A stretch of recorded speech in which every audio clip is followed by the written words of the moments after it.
Dans les manuels d'histoire français, les événements terroristes majeurs sont souvent réduits à de simples notes en bas de page.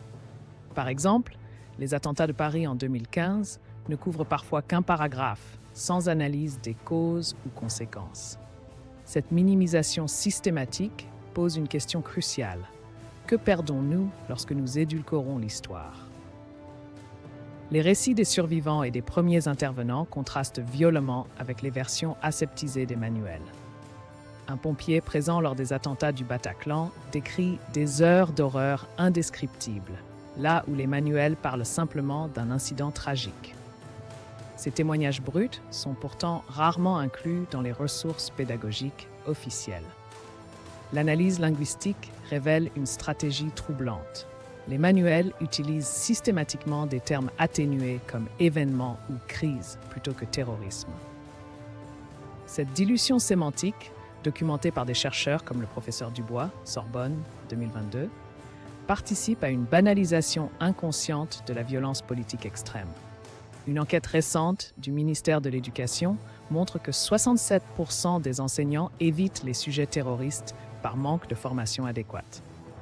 Sans support pédagogique approprié, ces moments cruciaux de l'histoire contemporaine deviennent des non-dits, créant un vide mémoriel chez les jeunes générations. Dans des entretiens exclusifs, les associations de victimes expriment leur consternation face à cette amnésie institutionnelle. Nos morts méritent plus qu'une note de bas de page, déclare Sarah Kay, présidente d'une association de familles de victimes. Leurs archives personnelles, pourtant riches, restent ignorées par les éditeurs scolaires. Une cartographie inédite révèle que sur 48 attentats majeurs survenus en France depuis 2000, seuls 12 apparaissent dans les programmes scolaires.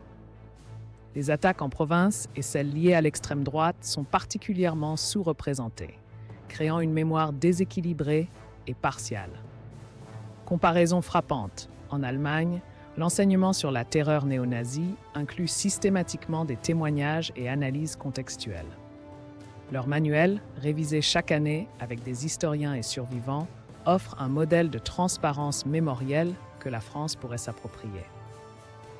Dans certaines écoles pionnières, des enseignants innovent en créant des modules complémentaires. À Lyon, un projet collaboratif entre lycéens et historiens a produit un livret pédagogique primé, intégrant archives locales et récits de première main, preuve qu'une autre éducation est possible. Face aux résistances institutionnelles, des universitaires lancent l'alerte. Le collectif Mémoire vive, regroupant 200 chercheurs, publie des contre-manuels gratuits. Leur travail met en lumière les pressions politiques et éditoriales qui façonnent silencieusement notre mémoire collective. Le même manuel de la Seine-1 s'ouvre à nouveau, mais cette fois annoté par des élèves et complété par des documents authentiques. Une société qui oublie son histoire est condamnée à la revivre, rappelle une inscription manuscrite en marge. L'image se brouille puis laisse place à une question. Quelle histoire choisirez-vous d'enseigner ?